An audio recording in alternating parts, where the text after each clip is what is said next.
Hi. So there are reports that in past few hours there has been significant amount of movement of American Air Force assets from America to Middle East, and there are reports that almost more than a dozen of KC-135 Strata tankers and KC-46 Pegasus aircraft, and they accomplished by jets like F-35s have moved towards Middle East. And there are also reports that Royal Air Force is also prepared with their assets. So we have seen this kind of picture prior to first round, that is the 12-day war of Iran in June. So are we looking at the same very picture once again? It's a big question mark.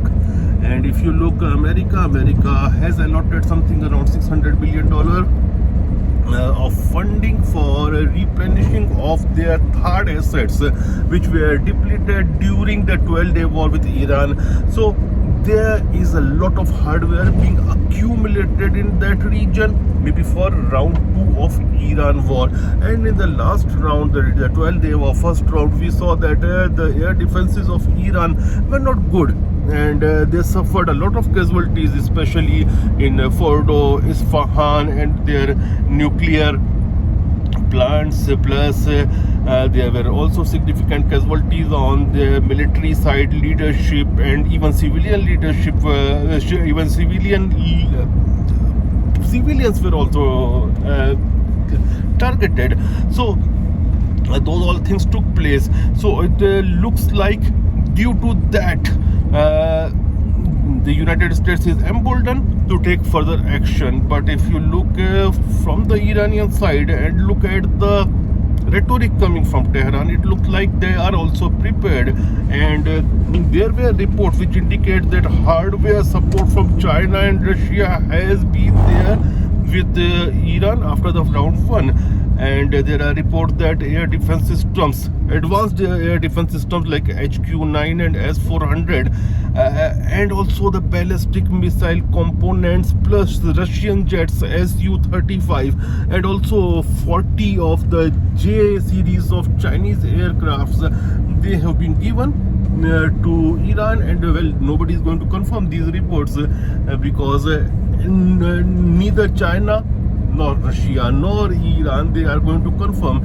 And we will come to know all these things if God forbid the war takes place. But if war takes place, it will have severe count on geopolitics as well as geoeconomics, because then you can be rest assured that there will be a power vacuum in the adjacent countries as well, like Iraq, like Lebanon, like Syria, and a proxy war may happen there as well. And I think it will happen in those regions as well. As far as Iran is concerned, there will be severe casualties, there will be displacement, there will be destruction, and there is also a chance of Chernobyl 2 kind of something happening there. And if that is the West really want to go behind the regime change in Iran, then you can think that the casualties might be greater than Iraq, because Saddam Hussein's Iraq, they crumble in the first punch. But this is not going to happen, at least with Iran, because we saw that picture in round 1 of 12-day war. The regime did not collapse and they hit back.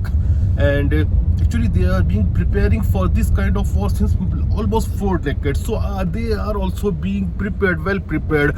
But there will be significant casualties. As far as Israel is concerned, there will be casualties in Israel as well. If there were no casualties, the ceasefire in the round 1 would have never took place.